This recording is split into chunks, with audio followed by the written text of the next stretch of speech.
Yes, good evening. Charak Samhita सूत्र स्थान का दूसरा अध्याय और चैप्टर का नाम है अपामार्ग तंडुल्य।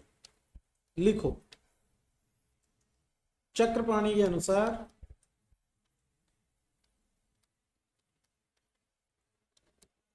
तंडुल शब्द से तात्पर्य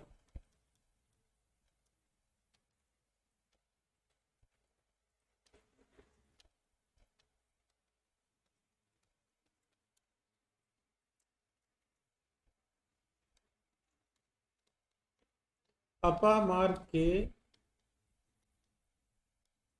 छिलके रहित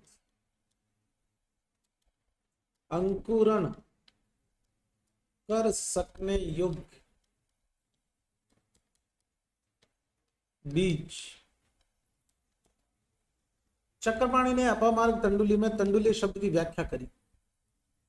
उन्होंने कहा भाई यहां तंडुली से तात्पर्य अपामार्ग के छिलके रहित और अंकुरण कर सकने योग्य बीज। टीका में चलेंगे, नीचे नीचे पेज में क्या लिखा देखो, अपामार्ग बीज इति संज्ञाम अपामार्ग तंडुल्य इति संज्ञाकरणाम अपामार्ग आदि बीजानाम निस्तुषाणाम ग्रहणार्थम इति चक्र। मिला? तो अपामार्ग के अंकुरण कर सकने योग्य तुष रहित छिलके रहित बीज। क्लियर है? चलिए, दूसरा यहां सबसे इंपॉर्टेंट रेफरेंस आता है चरक संहिता में सर्वप्रथम पंचकर्म शब्द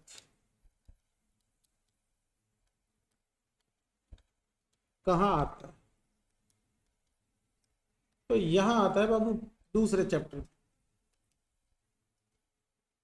ये भेषज चतुष्क का दूसरा अध्याय, पहला दीर्घ जीवित था, दूसरा अपामार्ग तंडुला। चरक ने पंचकर्म के द्रव्यों का संग्रह इस चैप्टर में करा है और यह अध्याय अंतः परिमार्जन, अंतः परिमार्जन का मतलब इंटरनल जो प्योरिफिकेशन है, डिटॉक्सिफिकेशन है, वो मतलब शोधन से संबंधित। इसके आगे तीसरा चैप्टर आएगा आर्गवती, उसमें लेप वगैरह है, तो वो वही परिमार्जन से संबंधित। अब पंचकर्म के द्रव्यों का संग्रह, और इसने सबसे पहले कौन से द्रव्यों का संग्रह किया? शिरोविरेचन, मतलब वैरेचनिक नस के 25 द्रव्य यहां इसने बताया। और ये जो कोटेशन है, अगर आपने इसके शुरू के 1-1.5 लाइन याद कर ली तो आपके 5 आंसर सही हो जाएं। अपामार्गस्य बीजानि पिप्पली मरीचानि विडंगानि अथ शीघ्रुणि ससपांसी तुम्रुणि।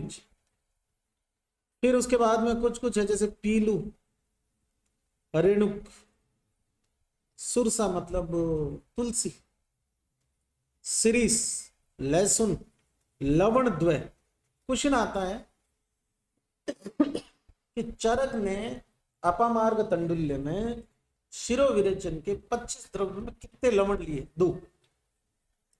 ज्योतिषमती पहले ही पढ़ा अपन मूलनी फलिनी में। और ये सब किसके लिए? शिरोविरेचन के लिए। फिर शिरोविरेचन की एक लाइन दी है, गौरवम शीर्ष सूले पीन से अर्दाव भेद। ऐसी ही एक लाइन चरक सूत्र 5 में धूमपान के लिए भी आएगी, लेकिन यहां किसके लिए आई है? शिरोविरेचन। अगर ऐसी लाइन आएगी तो दोनों ऑप्शन नहीं आएंगे, और दोनों आएंगे तो बोथ ऑप्शन आए, चिंतित नहीं रहे। टोटल कितने द्रव्य? 25। आप लोगों को ये पहली लाइन सबको याद करनी, अपामार्गस्य बीजानि पिप्पली मरीचानि विडंगानि अथ शीघ्रुणि ससपांसी तुम्रुणि। क्लियर है? 2 लवण इसमें। चलिए नेक्स्ट। इसके टीकाकार कहते हैं कि सिर उत्तमांग होता है, शरीर का सबसे उत्तम अंग, इसलिए आचार्य चरक ने सबसे पहले शिरोविरेचन द्रव्यों का संग्रह किया। नेक्स्ट, वामक द्रव्य। मदन फल, मुलेठी, निम्ब, जिमुतक, कृतवेदन, पिपली, कुटज, इक्ष्वाकु, एला, धामार्ग। 1 2 3 4 5 6 7 8 9 10, 10 वमन के द्रव्य।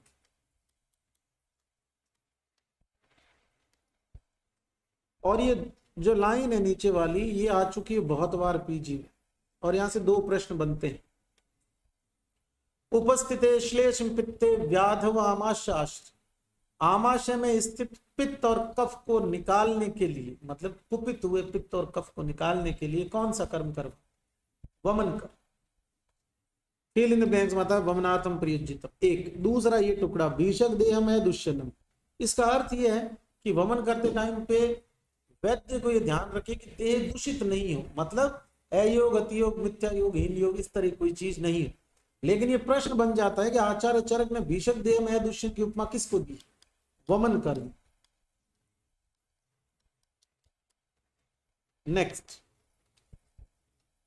अच्छा, जिन बच्चों को पता नहीं है कि सर आप जो बता रहे हैं वो सारे श्लोक याद करने का नहीं, तो जो आप मार्क करवा रहे हैं उतना ही पढ़ना है, उसको भी श्लोक फॉर्म में याद नहीं करना है। जब श्लोक फॉर्म में याद करना होगा तो मैं बता दूंगा। जैसे ये फिल इन द ब्लैंक्स में आएगा तो पता होना चाहिए कि आमाशय के पित्त और कफ को निकालने में क्या काम आता है? वमन। भीषक देह में दुष्यन किसको बोला? वमन को। इतना ही पढ़ना। उसके अलावा अगर मैं यहां से कुछ भी नहीं पढ़ रहा हूं तो आपको भी नहीं पढ़ रहा, जहां पढ़ना होगा वहां मैं बता दूंगा। नेक्स्ट, विरेचन के द्रव्य। त्रिवर, त्रिफला, दंती, नीलिनी, सप्तला, वचा, कंपिलक, गवाक्षी, शीरिणी, उदकिर्या, पीलू, आरगवत, द्राक्षा, द्रवंती, निचुल, पक्वाश्य गते दोषे ... विरेकार्थ प्रयुज्य। और ये भी डायरी में लिखे वैसा है, ये टुकड़े भी डायरी में लिखे वैसे हैं। पक्वाशयगत दोषों को निकालने के लिए प्रयुक्त होता है विरेचन। चरक ने कहा यहां आपको ऑप्शन में पहला ऑप्शन मिलेगा बस्ती, लेकिन ये बस्ती नहीं है, ये विरेचन। और ये दोनों ही प्रश्न उत्तराखंड 2015 पीजी में आए हुए। ऊपर वाला भीषक देह में दुष्यन भी और पक्वाशयगते दोषी विरेकार्थ प्रयोग भी। क्लियर? नाउ नेक्स्ट, आस्थापन बस्ती के द्रव्य। अब यहां दशमूल के द्रव्य आएंगे। पाटला, अग्निमंत, बिल्व, शोना, काश्मीरी, शालपणी, प्रश्नपणी, निदिग्धि, बला, स्वदष्टा, एरन, पुनर्नवा, सब ठीक है। आगे क्या लिखता है ध्यान से सुनिएगा। यवान, कुलतान, कोलानी, गुरुचि, मदनानी, मदन फल, पलास, कृतृण, चेयम, स्नेहम, लवणानी, 5 लवण। निरुबस्ती में 5 ही लवण का प्रयोग बताया चरक ने, और मदन फल का। और लाइन क्या आ सकती है? उदावर्ते विबंधेषु युज्यात् ... आस्थापनेषु। अब जो ये निरू बस्ती होती है, शोधन बस्ती होती है, लोअर इंटेस्टाइन को क्लियर करती है, इसके मलों को बाहर निकाल, तो ये लगभग वैसा ही काम करती है जैसा विरेचन करता है। और मैं तो ये कहूंगा विरेचन से अच्छा काम करती है, क्योंकि विरेचन क्या करता है? गैस्ट्रिक इरिटेशन करता है। आप ओरली मेडिसिन लेते हैं, पूरी जीआई को डिस्टर्ब करता हुआ नीचे की तरफ जाता है। इसमें एनल रूट के थ्रू मेडिसिन देते हैं, शोधन द्रव्य, मदन फल इत्यादि शोधन द्रव्य पड़े।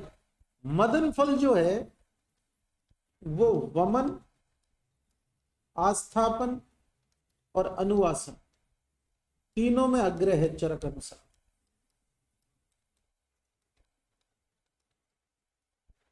और आगे जाके चरक बोलते हैं कि वमन के लिए बेस्ट कौन है? मदन फल। तो वमन के लिए बेस्ट एक, अगर आंसर आपको मदन फल का करना पड़े तो वामक श्रेष्ठ। लेकिन मदन फल किस किस में अग्रह है? तो वामक भी है, आस्थापक भी है और अनुवासक भी अग्रह है। नेक्स्ट, अनुवासन बस्ती। इन्हीं द्रव्यों से वात, शामक और चीजें मिला के अनुवासन बस्ती की कल्पना की। अनुवासन स्नेह बस्ती होती है। निरू बस्ती या आस्थापन बस्ती में काढ़ा ज्यादा होता है, इसमें ऑयल ज्यादा। प्रोक्तम संग्रह पंचकर्मिकम। रेफरेंस, पंचकर्म के द्रव्यों का संग्रह चरक ने सूत्र स्थान में कहा किया? अपामार्ग तंडुल। नेक्स्ट, पूर्व कर्म। तानी उपस्थित दोषाणाम स्नेह स्वेदे उपादने।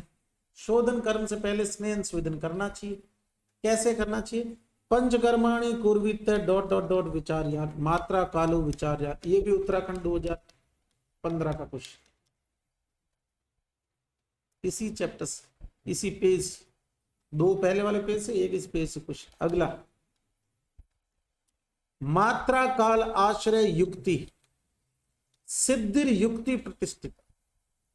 अब ये कह रहा है कि पंचकर्म करते टाइम इस बात का बहुत ध्यान रखें कि मात्रा और काल, मेडिसिन कितनी देनी है और समय क्या चल रहा है, ऋतु कौन सी, क्योंकि पंचकर्म साधारण ऋतु में कराया जाता है और कोष्ठ के अनुसार मात्राएं चेंज होती है, क्रूर कोष्ठ, मध्यम कोष्ठ, मृदु कोष्ठ।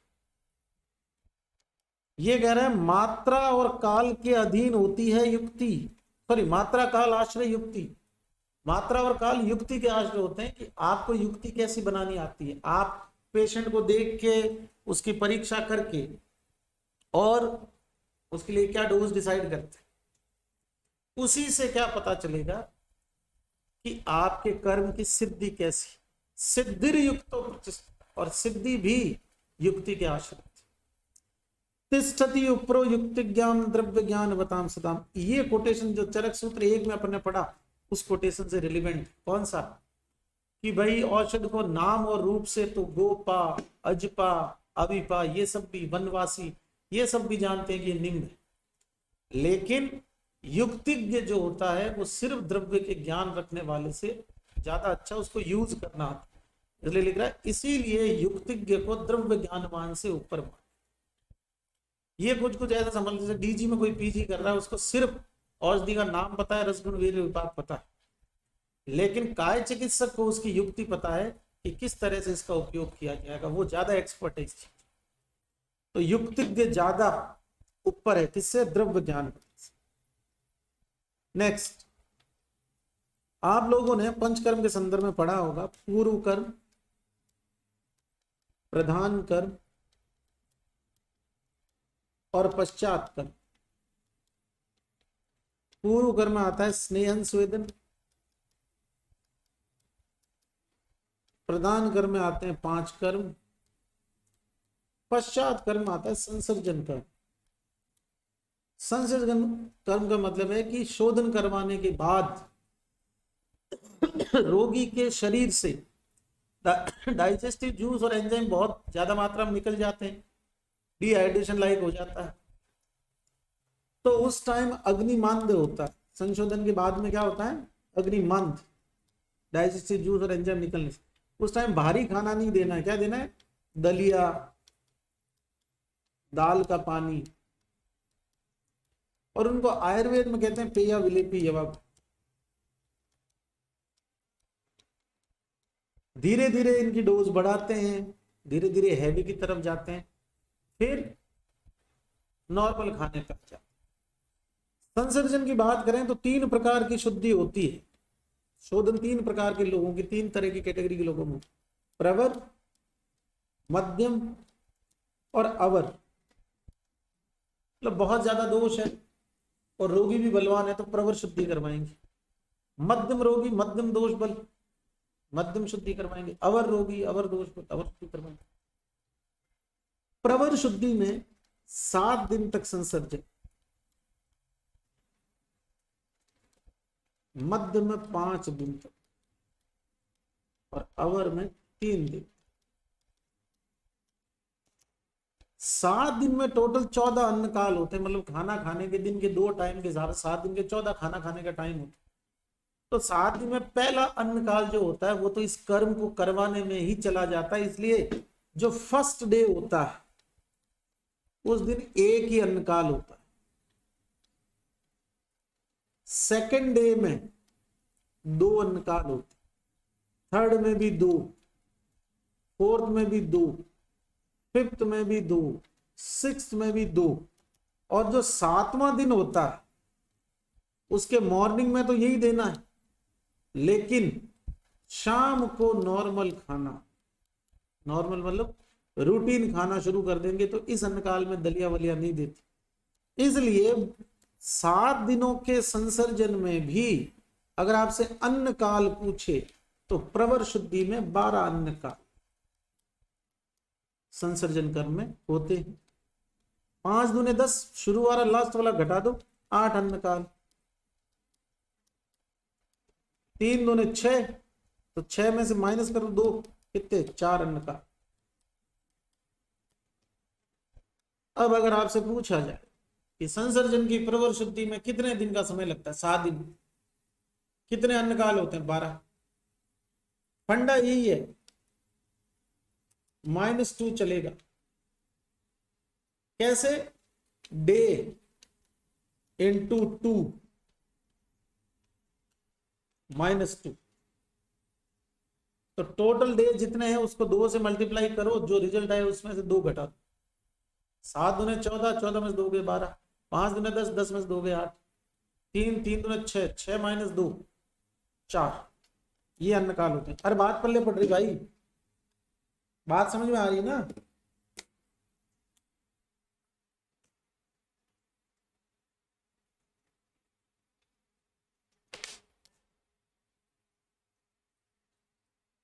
अरे हाँ ना बोलते रहो रे, जिंदा हो ना। नहीं समझ आ रही तो ना बोलो, समझ आ रही तो हाँ बोलो। नेटफ्लिक्स थोड़ी चल रहा है कि फोन सामने रख दिया ऐसे बैठे।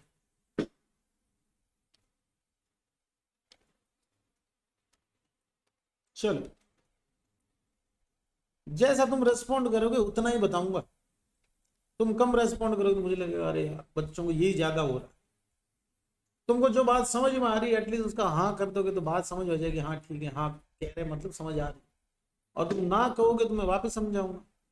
चलिए, अब जो आपको मैंने बोला कि संसर्जन काल में ये दाल का पानी दलिया वलिया खिलाते हैं, इनको यवागु, पेया, विलेपी, अलग अलग नामों से बोलते हैं, अलग अलग परसेंटेज ऑफ वाटर के बेस पे। ठीक है, क्या लिखा है? विविधा नाम विकारा नाम तत्साध्य नाम निवृत्ति। अब पूरी लाइन समझो। चर कहता अतः ऊर्ध्वम, इसके बाद प्रवक्ष्यामि, मैं बताऊंगा क्या? यवागुर विविधेर औषधा, विविध औषधियों से युक्त यवाग। क्यों? विविध विकार तत्साध्य नाम निवृत्ति, विविध प्रकार के साध्य रोगों में संशोधन के पश्चात संसर्जन कर्म करवाने के लिए विभिन्न प्रकार की औषधियों से युक्त दलिया खिचड़ी बता रहा है। ठीक, अब टोटल कितनी यवागु बताई चरक ने? 28। विविधा नाम विकार नाम तत्साध्य नाम निवृत्ति किसके लिए आया? 28 यवागु। पढ़ना शुरू कर रहा हूं, साथ में रहना, सारी टिप्स पे हो जाएगी, कहीं कोई दिक्कत। सबसे पहली बात है, आप इस हेडिंग को कम तवज्जो दे, इस पर ध्यान। कौन सी यवागु ये है? ये दीपनीय प्लस शूलग्न।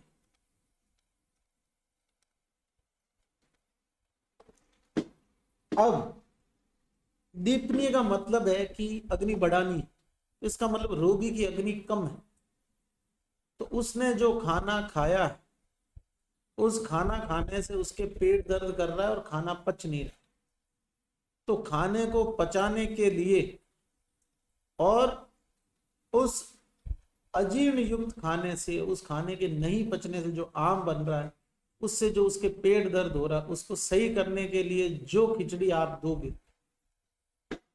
उसमें क्या होंगे?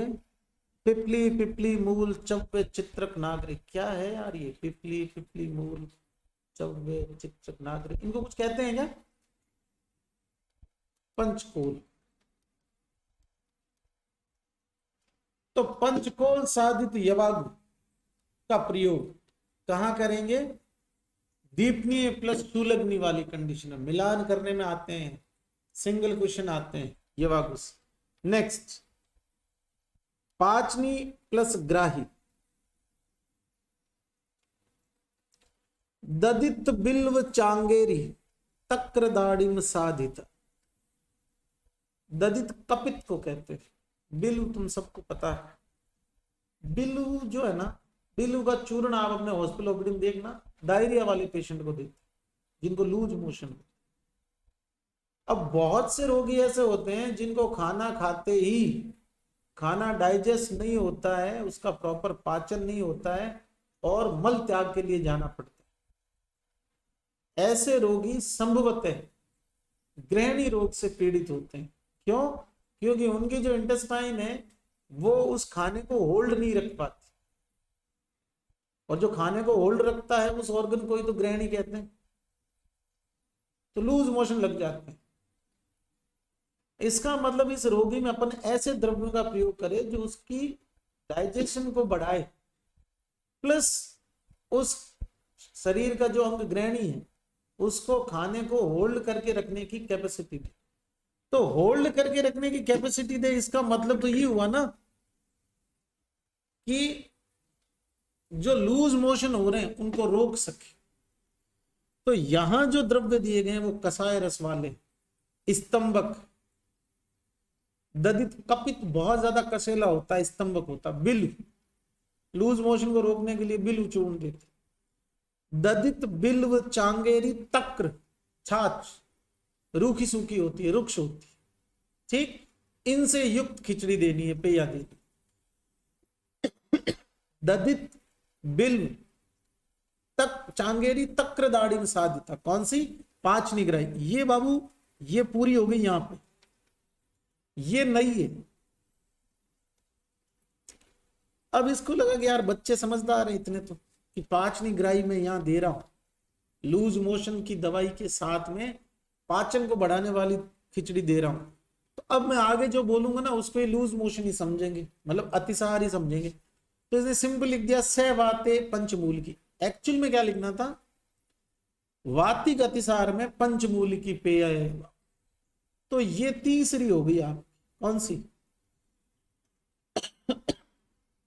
जो लघु पंचमूल है उसका नाम लघु है लेकिन वो गुणों में गुरु होता है। तो गुरु है तो वातिक में देंगे, मतलब गुणों में गुरु है, नाम लघु है, तो वातिक वाले में लघु पंचमूल के क्वाद से सिद्ध पेय या विलेपी देनी चाहिए। 3 हो गई बेटा, 1 2 3। पहली दीपनी प्लस शूलग्नि, कौन सी? पंचकूल। दूसरी पाचनी प्लस ग्राही, कौन सी? दधित, बिल्व, चांगेरी, तक्र, दाढ़ी साधित। तीसरी वातिक अतिसार नाशक, पंचमूल। अबे ऐसे कैसे लिख रहा है ये? पंचमूल, ब्रेक लिख देना लघु पंचमूल या लघु। चलिए नेक्स्ट, 4th। अब वातिक आ गई तो पित्तज व कफज अतिसार नाशक होती है, चौथी जो अगले पेज पे।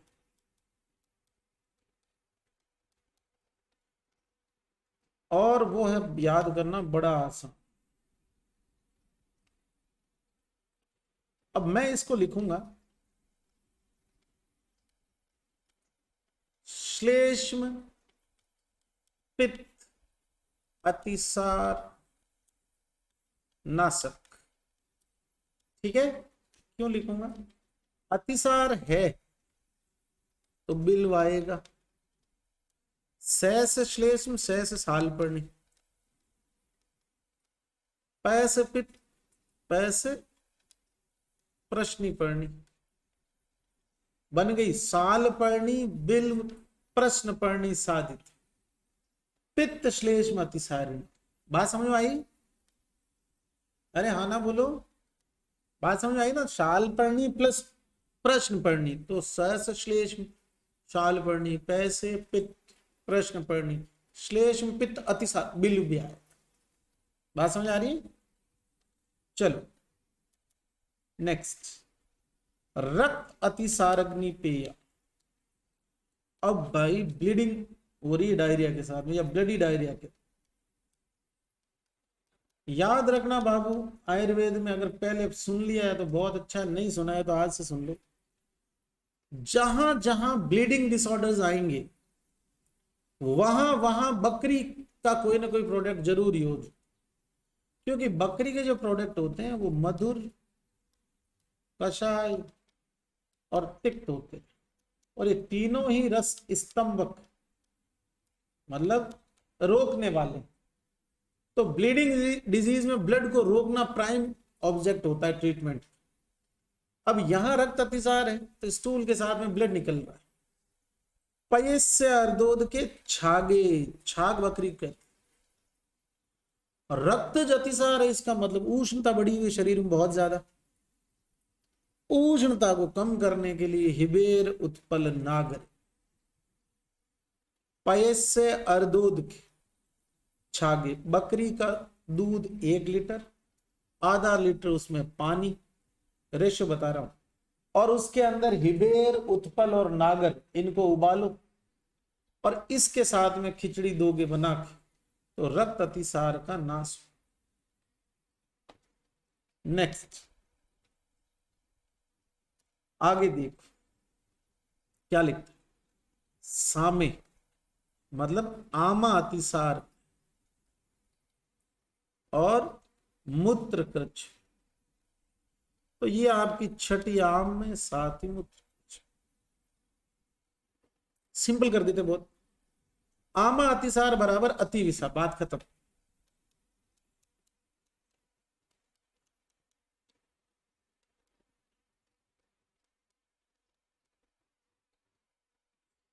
दद्यात अति विषाम पेयाम से आमे, आगे याद रहे तो ठीक, नहीं तो छोड़ देना। नेक्स्ट मूत्रकृच, ये खत्म। मूत्रकृच आयुर्वेद की 2 दवाइयां जो डिसयूरिया में या पेनफुल मिक्सचुरेशन में, या अगर किसी को यूरिनरी सिस्टम से रिलेवेंट डिजीज है तो उसमें बहुत अच्छा काम करती है। एक है आपका गोक्षुर, एक है आपका पुनर्नव। ये दोनों ही मूत्रल होते हैं, डायूरेटिक होते हैं, मतलब मूत्र निर्माण को बढ़ाते। इसके अलावा जितनी भी दारू होती है ना, मतलब मध्यकल्प,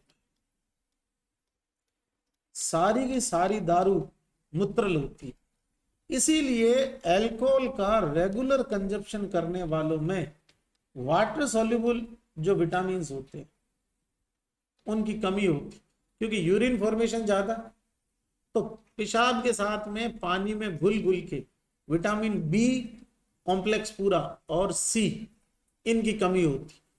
इसके अलावा क्रॉनिक अल्कोहल अब्यूज वाले पेशेंट में मैग्नीशियम की कमी होती। आप ऊपर नोट डाल के लिखो, क्रॉनिक अल्कोहल अब्यूज्ड में vitamin B complex, vitamin C व magnesium, vitamin B complex, vitamin C और मैग्नीशियम की कमी होती। विटामिन ए, डी, ई, के ये फैट सोल्यूबल होते हैं, तो ये पेशाब में नहीं निकल सकते। यूरिन में कौन से निकलते हैं? Vitamin B and vitamin C. तो विटामिन बी और सी दोनों की डेफिशिएंसी किसमें होगी? जो या तो डायूरेटिक ड्रग्स लेता हो, जैसे फ्रूसेमाइड, लूप डायूरेटिक होता है, ये भी लिख लेना, लिखना चाहो। फ्रूसेमाइड जो है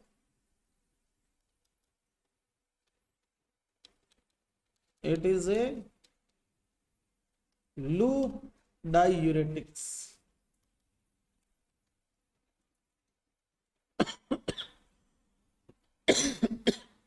तो या तो जो डायूरेटिक दवाइयां खा रहा है किसी बीमारी की वजह से, बीपी है या कोई और किडनी डिजीज, या जो लगातार अल्कोहल ले रहा है, तो अल्कोहल के साथ, अल्कोहल डायूरेटिक, उसके साथ में यूरिन में बी और सी। और अगर उसमें से बात करें माइक्रोन्यूट्रिएंट्स में से, तो मैग्नीशियम की कमी है। चलिए, अब स्वदृष्टा पर्याय है गोक्षुर।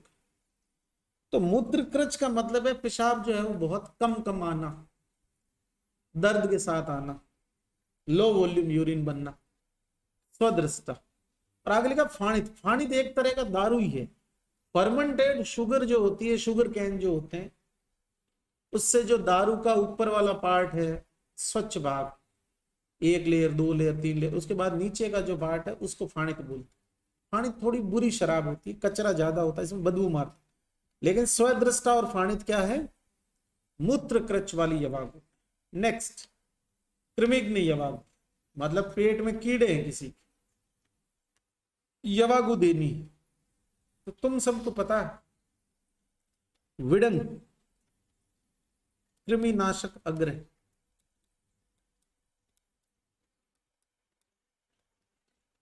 तो विडंग, पिपली, मूल, शिग्रु, मरीच, तक्र, सिदा, यवागुस्यात, कृमि। और लास्ट लिया सार, सुअरचिका। सार जो होते हैं कफनाशक, क्लेदनाशक, कृमिनाशक। तो कफ और क्लेद कम होगा तो सार, वो जो कृमि है वो अपने आप नष्ट हो जाएंगे। चलिए नेक्स्ट देखो, जैसे इन्फेक्शियस डिजीज में आपने कॉमनली सुना होगा फिस्टुला। इतनी गंदी कंडीशन में पेशेंट आता है, इतना बड़ा ट्रैक है, पस पड़ गया है, जो बैक्टीरियल ग्रोथ है वो रुक ही नहीं रही है, मैगेट्स फॉर्मेशन होने लग गए हैं। क्षार सूत्र जैसे ही बांधा जाता धीरे धीरे सूखने लगता वो एरिया जो पस वाला। क्यों? कि कृमिनाशक है, क्लेदनाशक है, कफनाशक। नेक्स्ट 9th नंबर की पिपासक, ये पूरी यहां, ये 10th नंबर की विशद।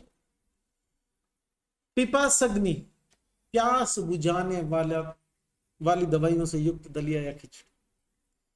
प्यास का क्या कंसेप्ट है? एक तो सामान्य प्यास लगती, सबको ही लगती है, लेकिन अगर बार बार रिपीटेडली प्यास लग रही है, पानी पीने से भी ठीक नहीं होती। इसका एक कॉमन कॉज होता है आम। आम क्या है? देखो आपने खाया खाना, खाना गया स्टमक में, मतलब आमाशय में, या इस भोजन पर डाइजेस्टिव जूस, एंजाइम वो काम करेंगे, फिर उसके बाद में ये खाना कहाँ जाएगा? तो मैं बना के बताऊंगा।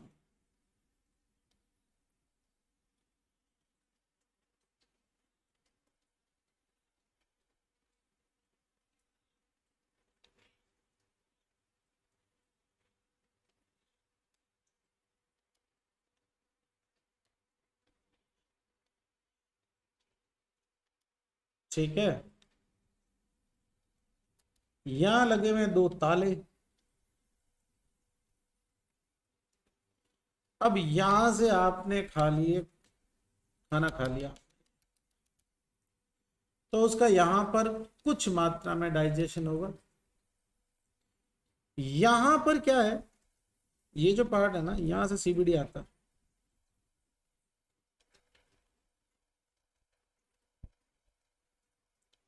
सीबीडी कॉमन बाइल डक्ट ऊपर जुड़ा हुआ होता है जीबी के साथ, गॉल ब्लेडर के साथ, और इसके ऊपर फिर ये लीवर है।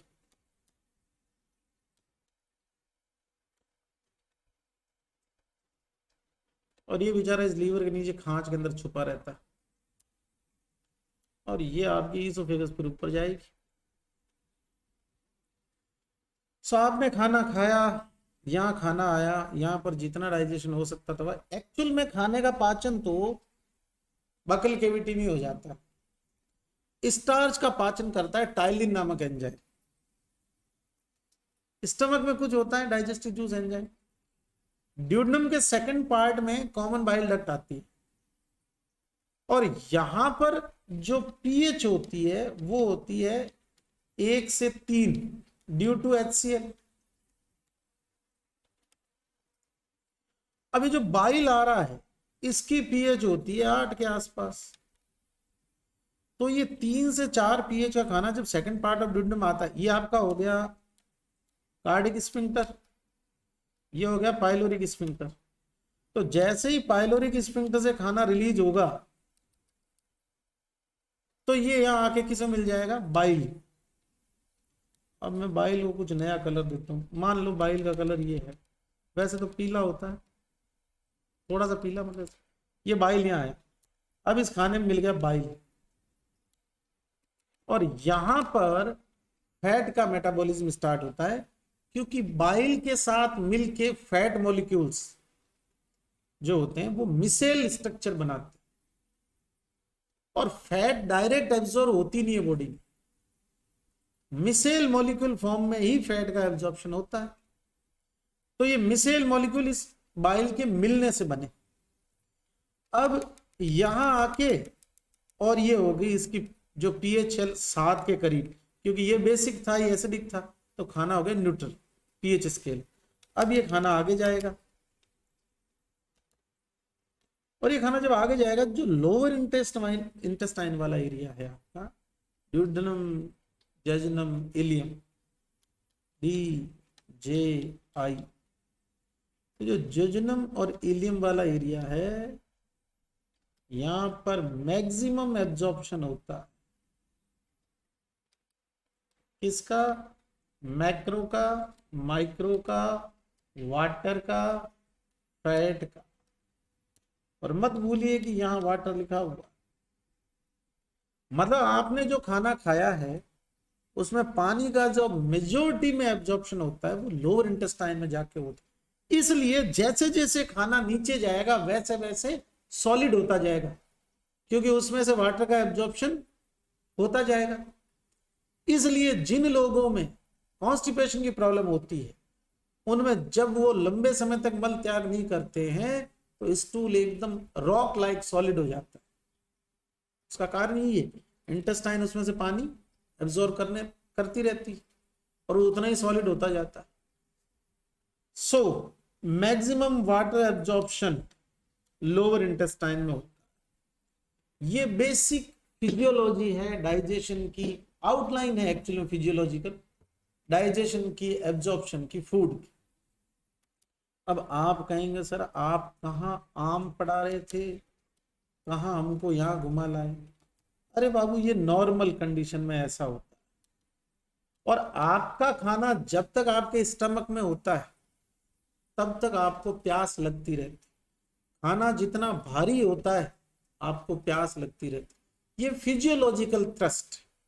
अब कंसेप्ट क्या है कि जो पल्मोनरी वेन है, सॉरी जो पोर्टल वेन है, वो आपके यहां का सारा न्यूट्रिशन ले जाके और लीवर महाराज को दे देता है।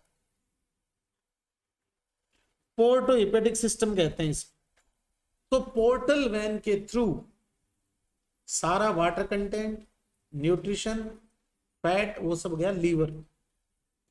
लीवर भाई साहब जो है वो और मेटाबोलाइज रिएक्शन में इन सारे प्रोडक्ट का यूज करते हैं।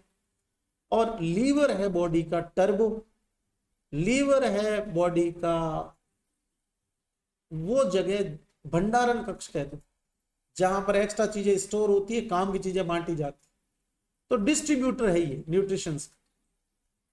अब जैसे ही लीवर में ये वाटर कंटेंट गया, यहां से इंफीरियर और superior vena cava, sorry inferior और सुपीरियर वेना केवा के थ्रू ये चला जाता है आपके दिल। और नहीं, दिल ऐसा होता ही नहीं, ये तो फिल्मी दिल। फिर कैसा होता है?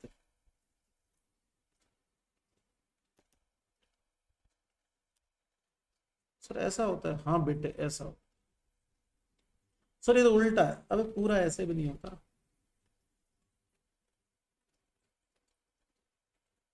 दिल होता है ऐसा। Inferior vena cava, superior vena cava, इनके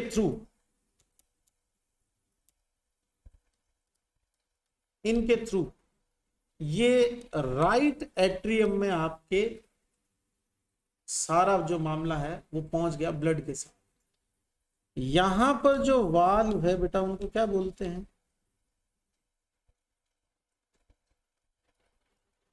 यहां जो वाल्व है, मान लो ये राइट साइड है, राइट ही तो होगी, और ये लेफ्ट, और इनके बीच जो वाल्व उनको क्या बोलते हैं? एक को बोलते हैं बाइकस्पिड, एक को बोलते हैं ट्राइकस्पिड।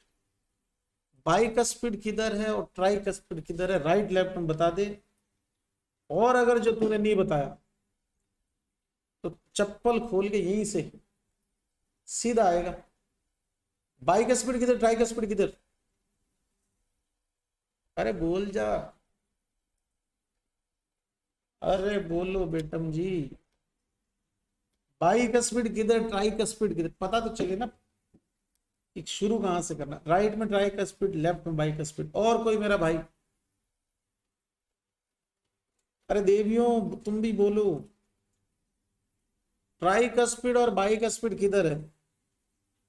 अरे मैं मार डालूंगा तुमको सही में। ये भी कोई सोचने जैसी बात है, खुद का नाम पता हो वैसे तो बात।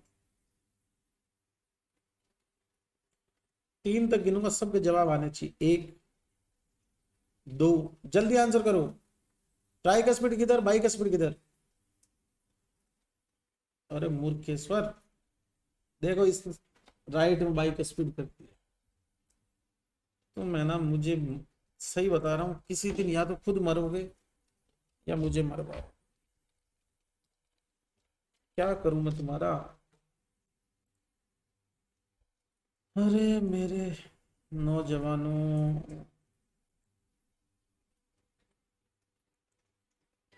क्या ही करूं। फोटो दिखा रहा हूं आखिरी बार, आज के बाद के भूलना मत। अब मैं तुम्हारी सुन ही नहीं रहा, तुम सब अलग अलग भूल रहे हो। तुम भरोसे लायक आदमी नहीं, भरोसे लायक लोग नहीं हो तुम। देखो, आज के लिए देख लो। अब कहाँ गया रे? हाँ ये लो। अब ये थोड़ी खोलना है, ये खोलना है। अब देखो। और क्यों क्यों मेरे भाई? हाँ ये ओके, दिखा। ये जो है ना मैडम जी, ट्राइकस्पिड, ये आपके राइट में। और जो बाइकस्पिड है इसी को क्या बोलते हैं? मिटल बार। और कुछ बताऊं क्या? फोटो अच्छा नहीं है, कौन सा बताऊं?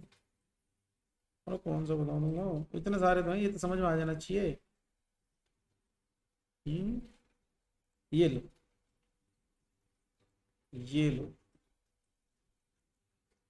ये लो, ये लो। और इसको कर देते थोड़ा सा जूम, फिर तो दिखेगा। और दिखेगा ना। देख बेटा किधर है, बाइक स्पीड ट्राइक स्पीड। अरे बात पल्ले पड़ गई ना। राइट साइड में ट्राइक स्पीड, लेफ्ट में बाइक। देख यार, बहुत सिंपल है, इतनी सारी रामायण की जरूरत ही नहीं थी। बाइक स्पीड हमेशा बाएं में होती है, इससे काम चल जाएगा क्या?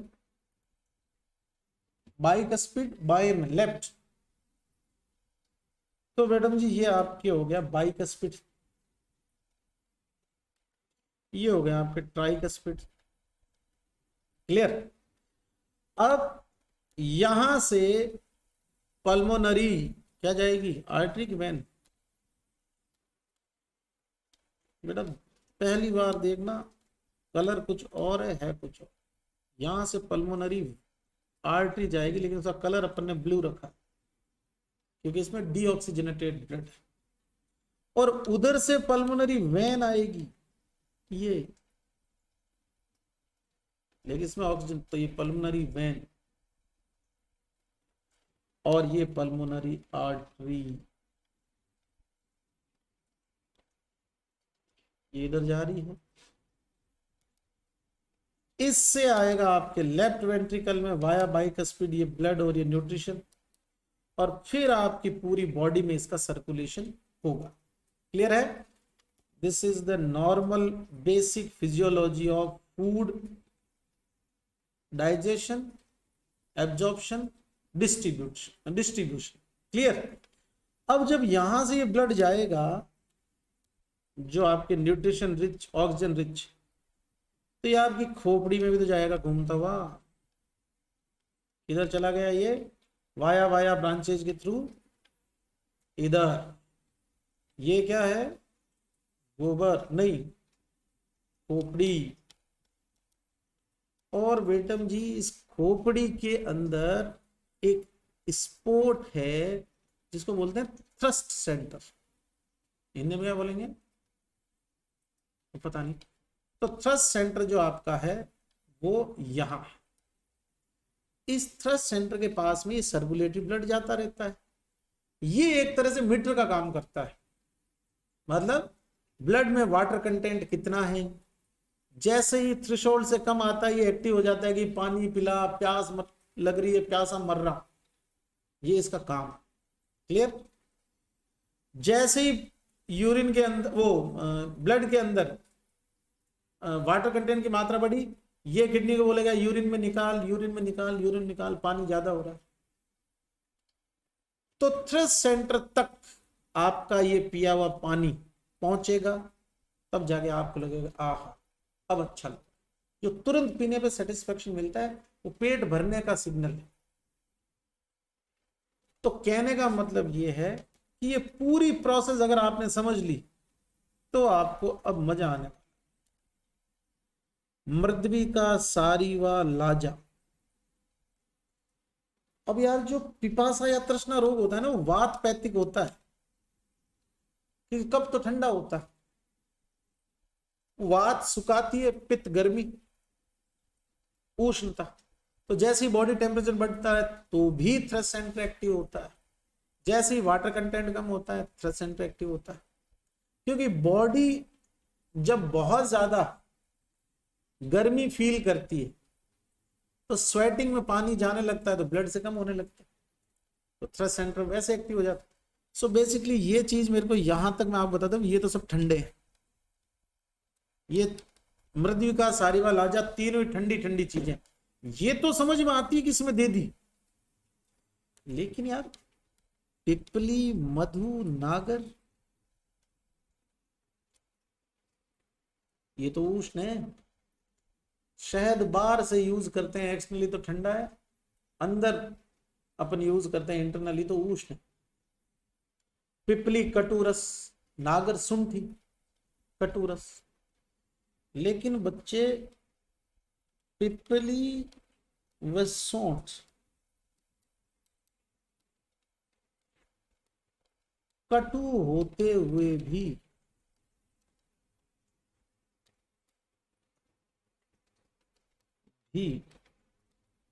मधुर विपाक वाला। आगे पढ़ेंगे, एक्सेप्शनल है ये दो द्रव्य कटुरस कि भले ही इनका टेस्ट चरपरा हो लेकिन विपाक मधुर, और मधुर विपाक शीतल होता है। लेकिन जरूरत ही क्यों पड़ी, पिपली और शुंठी क्यों डाले, सीधा ही चीनी डाल देते। इसका कारण है कि जहां से अपन ने पढ़ना शुरू किया, आमश, आपने खाना खाया, डाइजेस्टिव जो आपके जूस और एंजाइम आमाशय में मिलने चाहिए वो लो है। ड्यूडनम में खाना गया, वहां पर जो डाइजेस्टिव जूस और एंजाइम मिलने चाहिए उनका अमाउंट भी लो है। इसी को अग्निमांद कहते हैं। अगर ये लो होंगे तो जो आपका आयुर्वेद का कंसेप्ट है क्या, भोजन, फिर उसको चबाया, फिर निगला, और फिर ये गया अंदर, और फिर वहां इसका डाइजेशन होने के बाद में जो बना उसको बोलते हैं रस धातु। और ये सब किसके, जठर अग्नि के अंडर में होता है ये काम। तो सामान्य कंडीशन तो ये, लेकिन भाई साहब तो अग्निमांद्य के रोगी है ना, तो अग्निमांद्य वाले आदमी में भोजन चबाया निगला रस नहीं बनेगा, कच्चा रस बनेगा, जो प्रॉपर रस नहीं, अध पका रस। और उसको अपन क्या बोलते हैं बाबू, आम बोलते।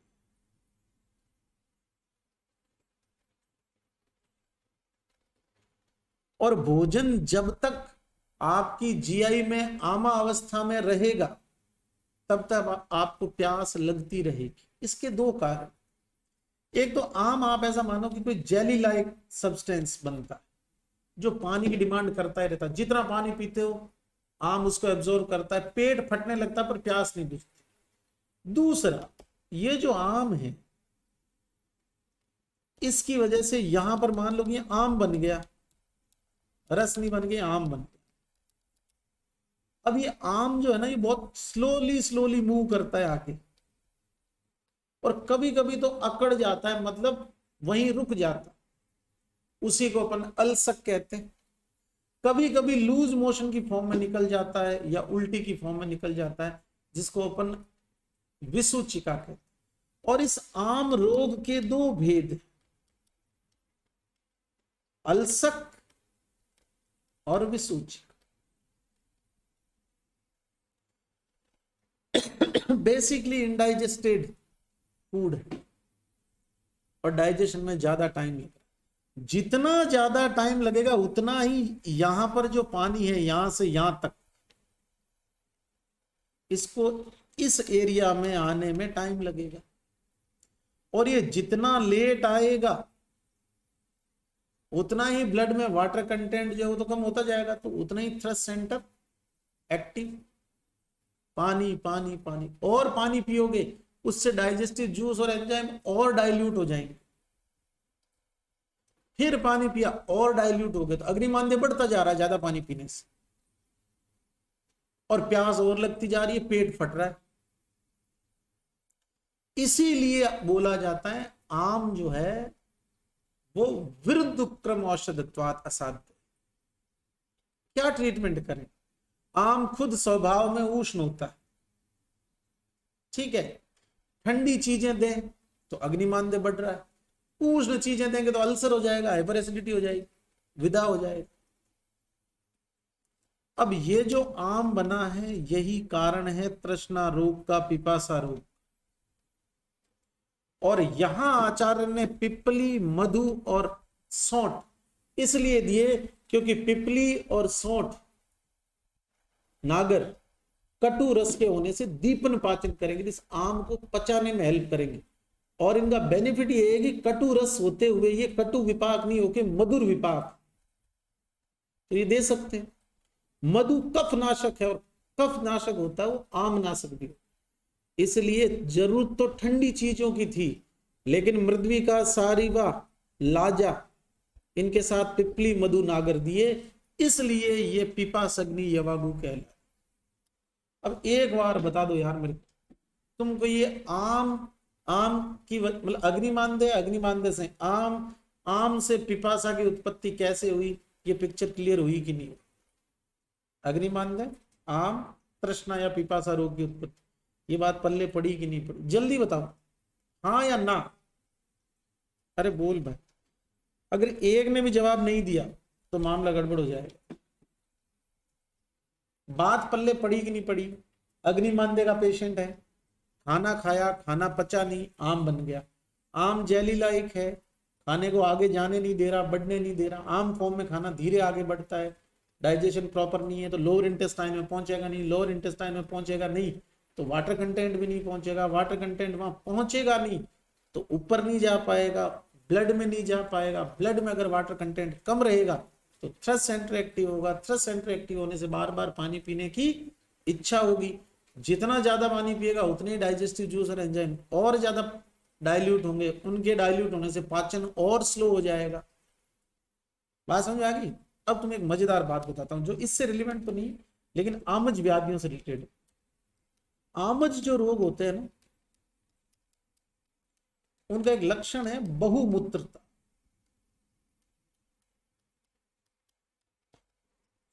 अब इतना सारा पानी पी लिया, बहुत सारा, लेकिन आम तो अपनी रफ्तार से आगे आगे जाएगा, अपनी जो उसकी आंतों की गति को धीरे कर देता है। तो आंतों की गति धीरे हो गई अब धीरे धीरे, लेकिन जैसे ही एक साथ इतना सारा पानी लोअर इंटेस्टाइन में जाएगा तो किडनी बावड़ी हो जाएगी, उसका माथा बनबनाएगा और वो जल्दी जल्दी वो करे बाढ़ आ गई, बाढ़ आ गई, बाढ़ आ गई, क्योंकि पोर्टल वेन ने तो सारे एब्जॉर्ब करके लीवर को दिया, लीवर ने हार्ट को, हार्ट से वो घूम घाम के और किडनी में पहुंच गया। अब किडनी बावड़ी, थ्रस्ट सेंटर बावड़ा, अरे निकालो बाढ़ आ गई। उस पानी को एक साथ निकालते मूत्र में, इसलिए लेटर स्टेज में जाके मतलब आमावस्था के एंड में जाके बहुमूत्रता मिलती है। और ये लक्षण है किसका? आमज ज्वर का भी और आम वात का। इंपॉर्टेंट है बाबू, क्या? बहुमूत्र। तो बहुमूत्र, अब तो आपको समझ में आ गया ना कि कंसेप्ट यही है। क्यों? स्टमक से जीआई से होता हो बहुत सारा पानी एक साथ लोअर इंटेस्टाइन में पहुंचता है, तब उसको एक्सक्रीट करती है किडनीज। अरे बात पल्ले पड़ी कि बहुमूत्रता क्यों हुई? अरे बोलो। तो आमज रोगों का लक्षण है बहुमूत्रता। चलिए अपन आगे कंटिन्यू करते हैं। तो बेसिकली ये तो क्या करेंगे, बॉडी टेम्परेचर को डाउन करेंगे और शीतलता उत्पन्न करेंगे, तृष्णा शमन में काम करेंगे।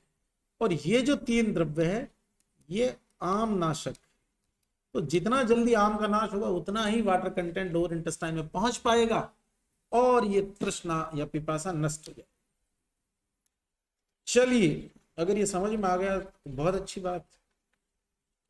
नहीं समझ में आया है तो क्या ही कर सकते हैं, वापस पूछ लेना, वीडियो वापस देखना।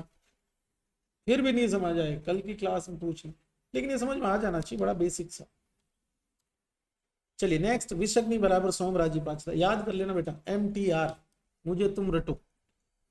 कोई भी पूछ ले कि भाई विषनाशक दलिया जो होता है, खिचड़ी जो होती है, उसमें चरक ने क्या डाला है? सोमराजी। सोमराजी बाकुची का प्रिया है।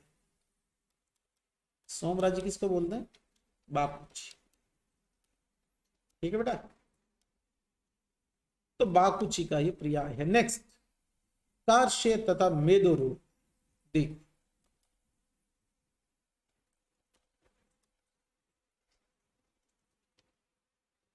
कार्श्य नाशक और मेदो रोग नाशक दोनों अपोजिट हैं। वेट बढ़ाना, दैट मीन्स कार्श्य नाशक। दुबले पतले आदमी का दुबला पतलापन खत्म करना, तो कार्श्य नाशक का मतलब वेट बढ़ा। तो क्या देंगे? सूअर का मांस, फैट ही फैट है उसमें। और किसी का वेट कम करना, इसका मतलब, अरे कौन है? Hello, good evening.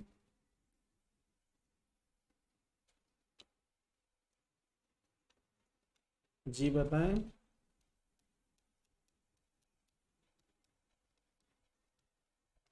मैं आपको एक 5 मिनट में कॉल करूं? कहां से बोल रहे हैं आप? मैं कॉल बैक कर रहा हूं। अब देख बेटे कि वेट करना है कम, मतलब आदमी अपने जैसा, तो कृष्णीय यवागु देंगे उसको, मेदो रोग नाशक देंगे। इसमें क्या देंगे? अरे भाई, इसमें शहद देंगे गवेदुक के साथ। अब ये गवेदुक कैसे मान लो तुम कि ये है मोटा अनाज, मिलेट, रूखा सूखा अनाज, उसमें शहद और डाल दिया और उसको भी भूंज के दे रहे हैं। थोड़ा बहुत भी अगर कोई स्निग्धता है तो वो भी उड़ जाए। उसको गर्म किया, भूंजा, फिर उसका आटा बनाया, उसमें शहद मिलाया, उसका खिचड़ी बना के दिया, तो इस आदमी का वेट कम होगा ही होगा। इधर इन भाई साहब को सुअर मिला के दे दिया। अब ये जो राइटर के नाम है ना, ये ऐसे ऐसे करवाते हैं कि बच्चे के लिए डबल डबल चीजें करते हैं। अब मैं लिखता हूं सही, ब्रंगणी मींस वेट इंक्रीज करने वाली, तो यहां वराह आएगा। वराह मतलब सुअर। दूसरी कर्षणी, मतलब वेट करना है कम, तो इसका मतलब क्या देंगे? भ्रष्ट गोधूम, याद रखना बाबू, प्लस मधु। अरे समझ गया क्या सोना? बात समझी कि नहीं समझी यार?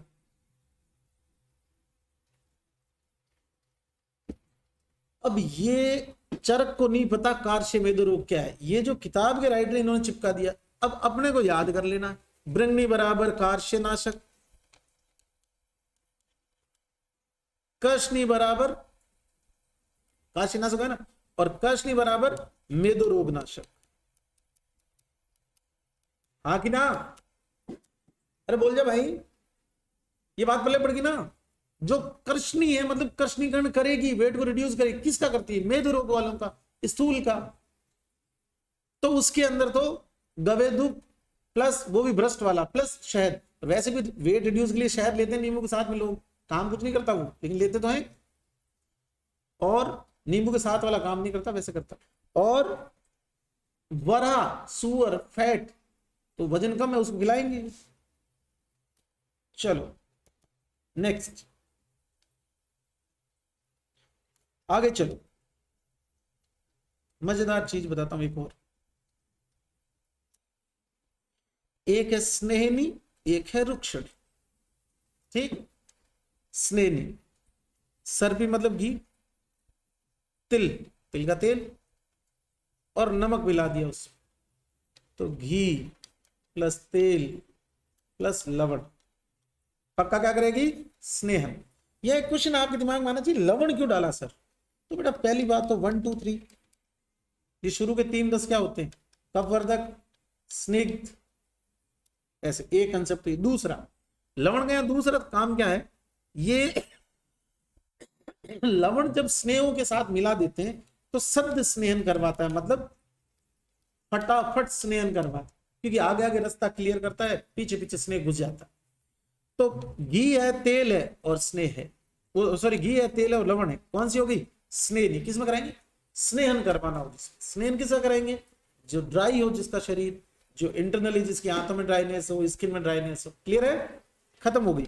नेक्स्ट, विरुक्षणी, कुशा आम्लक निरवे श्यामा नाम विरुक्षणी, ये याद करनी पड़ेगी। ये वो दलिया है जो आपकी बॉडी में ड्राइनेस को बढ़ाएगा। ये किसको देंगे? जिनकी स्किन से बहुत ऑयल गिरता है, जिनके ऑयल की वजह से फॉलिकुलाइटिस हो जाती है सिर में, फेस पे। अच्छा, जिन लोगों को फॉलिकुलाइटिस की प्रॉब्लम है, अगर किसी को है तो वो इस बात का विशेष ध्यान रखें, ऑयल का यूज बिल्कुल नहीं करें, न सिर पे न फेस पे, कोई भी ऑयली सब्सटेंस नहीं लगाना। जितना ऑयल यूज करोगे उतना ही फॉलिकुलाइटिस ज्यादा होगा। फॉलिकुलाइटिस क्या है इसके बारे में आज आप गूगल पे पढ़ना, कल अपन बात करेंगे, मुझे याद दिला। कुशा आम्लक और शामक जरूर से याद करना है। शामक भी मिलेट ही है, मतलब रूखा सूखा अनाज है, लाइफ स्टाइल डिसऑर्डर ठीक करता है। तो ये क्या रूखा सूखा है, इसलिए रुक्षणी तो कर रहा है। कुशा आम्लक निर्योग, कुशा और आम्लक, ठीक है। चलिए, कुशा आम्लक शामक विरुक्षणी, एक याद कर लेना है। नेक्स्ट, अब नेक्स्ट नहीं, 14 हो गई, 14 कल पढ़ेंगे, लेकिन प्रॉमिस करके जाना पड़ेगा 1 से 14 तक यवागु टिप्स पे होनी चाहिए कल। और मेरे हिसाब से अभी टिप्स पे हुई है बहुत सारी, होगी 1 2 रिवीजन में हो जाए। पहला चैप्टर पूरा हो गया, इसका मतलब ये नहीं कि अब उसका कुछ कट गया, उसका रिवीजन करना है, उसको पढ़ना है, उस पर ध्यान देना है। तो आप कल 1 से 14 तक यवागु याद करके आए, इस यवागु से पहले वाला जो पोर्शन है वो याद करके आए, और फिर आगे का पढ़ेंगे। चाहे तो ये पूरा चैप्टर 30 मिनट में करवा सकते हैं, लेकिन जब कंसेप्ट समझ में नहीं आएगा तो रटना पड़ेगा। और मोटो क्या है? रटना नहीं, समझना, क्योंकि समझ आ गया तो रटना नहीं पड़ेगा। रटता कौन है? मूर्ख। हाँ, 1 से 5% चीजें याद करने की होती। क्यों? क्योंकि उसमें पर्टिकुलर जैसे गिनती है, 1 के बाद 2 आता है, तो वो बेसिक जो होते हैं ना उनको याद रखना ही पड़ता है। ए से जेड तक याद है तभी इंग्लिश बोल पाते हैं, लिख पाते। क ख ग याद है, तो बेसिक्स जो चीजें हैं कुछ कुछ 1 से 5% वो जरूर याद करनी है कहीं कहीं, लेकिन 95% जो कंसेप्ट है उसको रटना नहीं है। कोई श्लोक याद नहीं करना जब तक नहीं बोला जाए कि अब 2 चैप्टर है, कितने श्लोक होंगे याद करने वाले? 2 या 3। ऐसे ही है, पूरी चरक के 120 चैप्टर हो जाएंगे, मुश्किल से 50-55 श्लोक याद कर, वो भी एक दिन में नहीं, पूरे 4 महीनों में। तो मेरे कहने का मतलब है चाहे तैयारी पीजी की हो, चाहे फाइनल की हो, चाहे नेक्स्ट की हो, चाहे गवर्नमेंट मेडिकल ऑफिसर की, सिलेबस सारा यही है। रटना कुछ भी नहीं है, जितना पढ़ा रहा हूं उतना पढ़ना है, जो नहीं पढ़ा रहा हूं छोड़ना है, और जो जैसे पढ़ा रहा हूं वैसे पढ़ना। क्योंकि किसी भी सब्जेक्ट में अगर आपको पारंगत होना है, आपको उसमें अपना जो ज्ञान है वो बढ़ाना है, तो आपको बात तो माननी पड़ेगी जो पढ़ा रहा है उसकी, ट्रस्ट तो करना ही पड़ेगा। और किसी भी नई चीज को सीखने के लिए ट्रस्ट पहली कंडीशन। तो ट्रस्ट रखो, जितना बता रहा हूं उससे बाहर कहीं नहीं आएगा जिंदगी में। जितना पढ़ा रहा हूँ वो समझ में आ गया तो रटना नहीं पड़ेगा, क्लासेज रेगुलर लेनी है, टेस्ट रेगुलर देने हैं, बस इतनी सी तैयारी, और कुछ खास है ही नहीं। ठीक है, बाकी का पढ़ेंगे कल।